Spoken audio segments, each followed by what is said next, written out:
say. No one wants to give up on their position until there's no other alternative. They have to make a decision that they don't do what they don't support what is being proposed, or they insist on what they have, or they let it all go away, fall down. I think we're far from that point right now. The decision to use reconciliation will depend upon how these negotiations go. And let me make clear about negotiations. I've always believed part of negotiation on the part of a president and or a chairman of a committee trying to get a major piece of legislation passed is about consultation. It's not enough for me just to come up to you and say, I like this, I expect you to support it.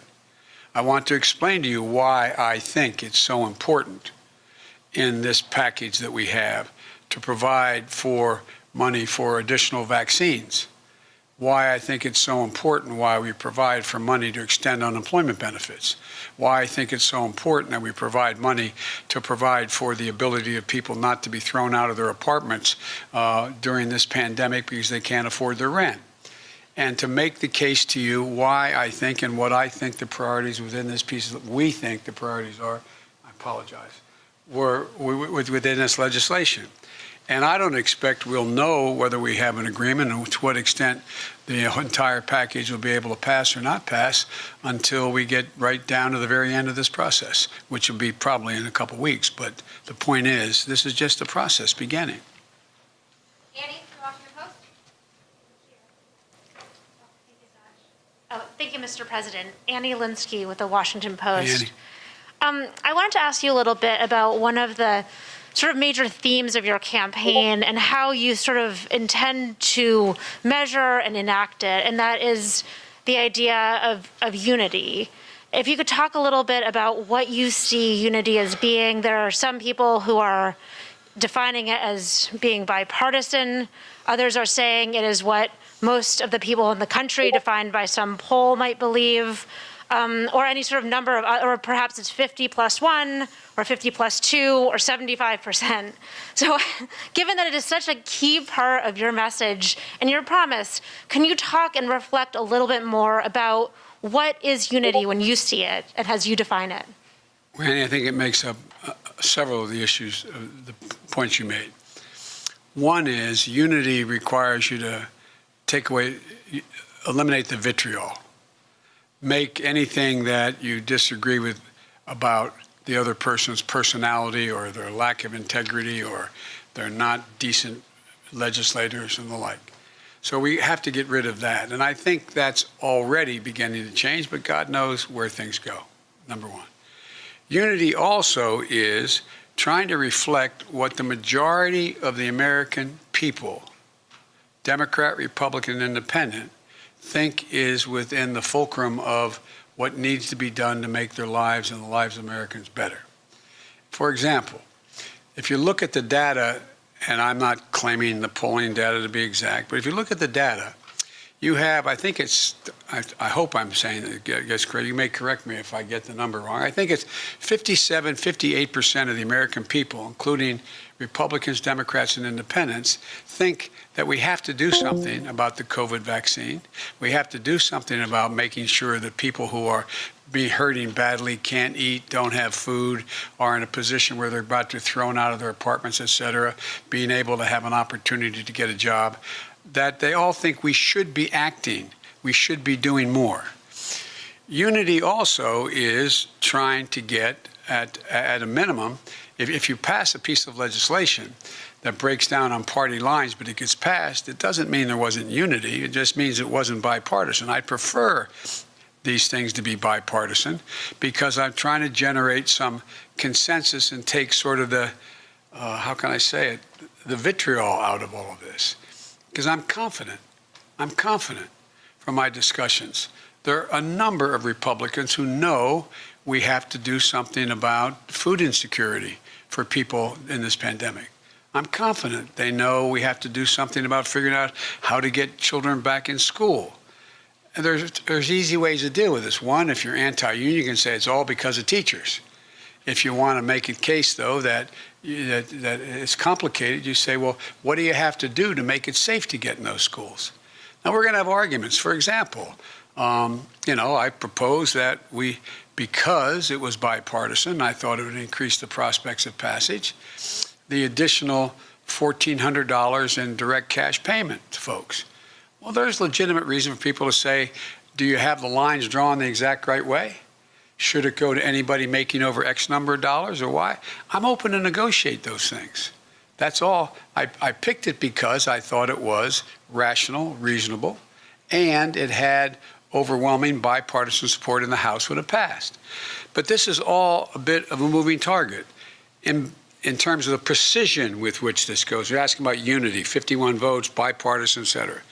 The other piece of this is that the one thing that gives me hope that we're not only going to sort of stay away from the ad hominem attacks on one another, is that there is an overwhelming consensus among the major economists at home and in the world that the way to avoid a deeper recession moving in the direction of losing our competitive capacity is to spend money now. From across the board, every major institution has said, if we don't invest now, we're going to lose so much altitude in terms of our employment base and our economic growth, it's going to be harder to reestablish it. We can afford to do it now. As a matter of fact, I think the response has been, we can't afford not to invest now. We can't afford to fail to invest now. And I think there's a growing realization of that on the part of all but some very hard-edged partisans, maybe on both sides. But I think there is a growing consensus. Whether we get it all done exactly the way I want it remains to be seen. But I'm confident that we can work our way through. We have to work our way through because, as I've said 100 times, there is no ability in a democracy for it to function without the ability to reach consensus. Otherwise, it just becomes executive fiat or battleground issues that get us virtually nowhere. I don't want to hold my colleague may know, the vice president, but I think there were very few debates on the Senate floor the whole last year on almost any issue. Well, that benefits no one. Doesn't inform anybody, doesn't allow the public to make judgments about who they think is right or wrong. So I am optimistic that it may take some time, but over the year, the way if we treat each other with respect, and we're going to argue like hell. I'm confident of that, believe me, I know that. I've been there. But I think we can do it in a way that we can get things done for the American people. Great. Last question, Josh from Bloomberg.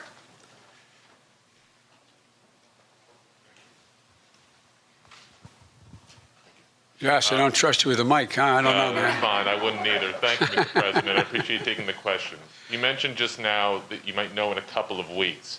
Can I ask whether it's more important for you to get something passed in a short time frame like that, or would you be willing to wait longer to get more bipartisan support? And might I also ask that one of the pillars is the vaccine funding. When do you think any American who wants to get the shot will be able to get the shot? Well, I'll try to answer the three parts of your question as I heard them. One, time is of the essence. Time is of the essence. And I must tell you, I'm reluctant to cherry pick and take out one or two items here and then have to go through it again, because these all are kind of, they go sort of hand in glove, each of these issues, number one. Number two, we are optimistic that we will have enough vaccine, and in very short order. We, as you know, we came in office without knowledge of how much vaccine was being held in abeyance or available. Now that we're here, we've been around a week or so, we now have that. And we've gotten commitments from some of the producers that they will, in fact, produce more vaccine in a relatively short period of time and then continue that down the road. So I'm quite confident that we will be in a position within the next 3 weeks or so to be vaccinating people at the range of 1 million a day or in excess of that. That is I promised that we would get at least a 100 million vaccinations. That's not people, because sometimes you need more than one shot, the vaccination, but 100 million shots in people's arms of the vaccine. I think with the grace of God and the goodwill of the neighbor and the creek not rising, as the old saying goes, I think we may be able to get that to 1.5 million a day rather than 1 million a day. But we have to meet that goal of 1 million a day. And everything points that we're going to have,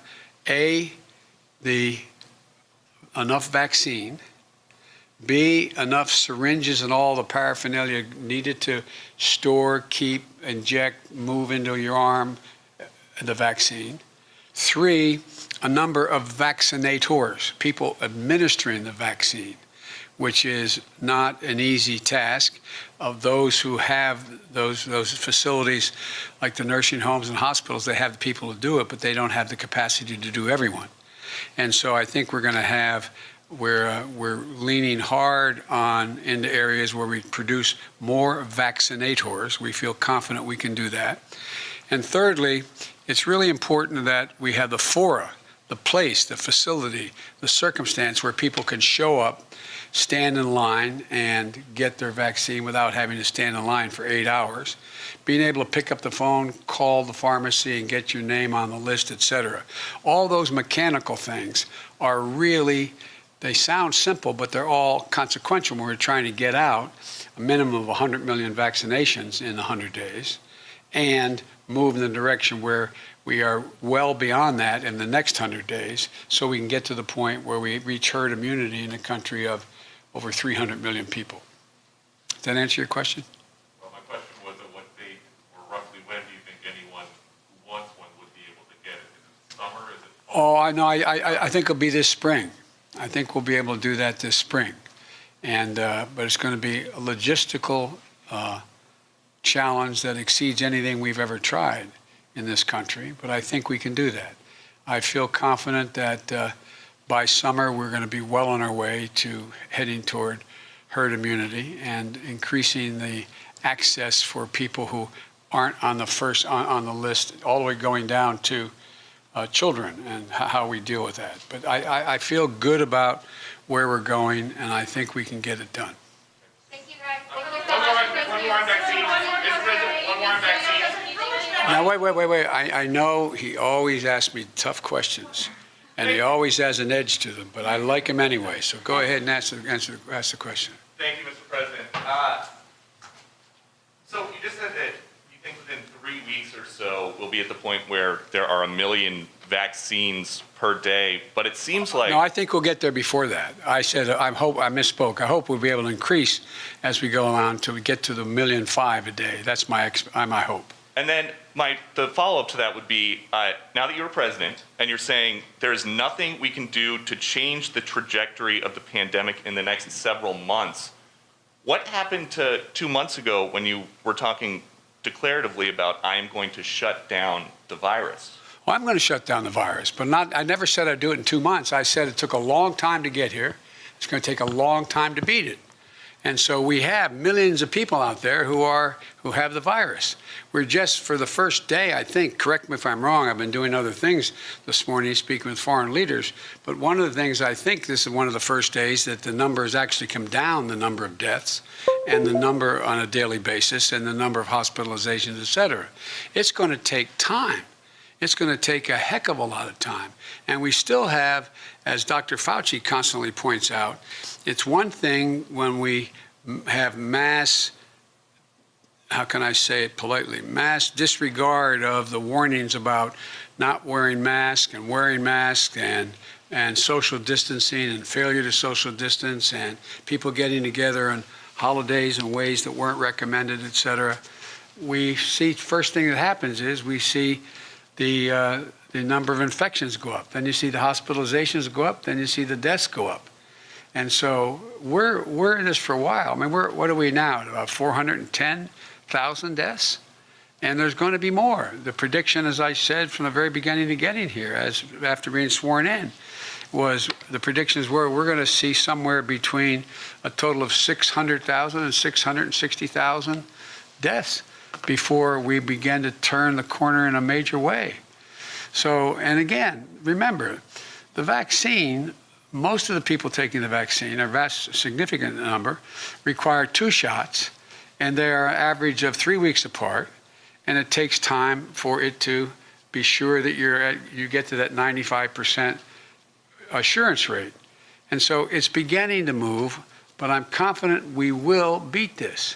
We will beat this, but we're still going to be talking about this in the summer. We're still going to be dealing with this issue in the early fall.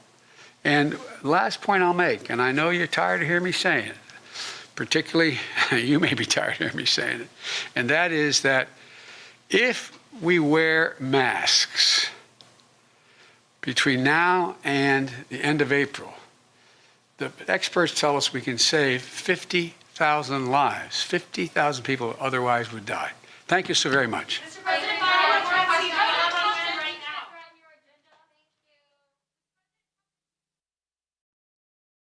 now. Are you worried about the state of the world? How about your retirement?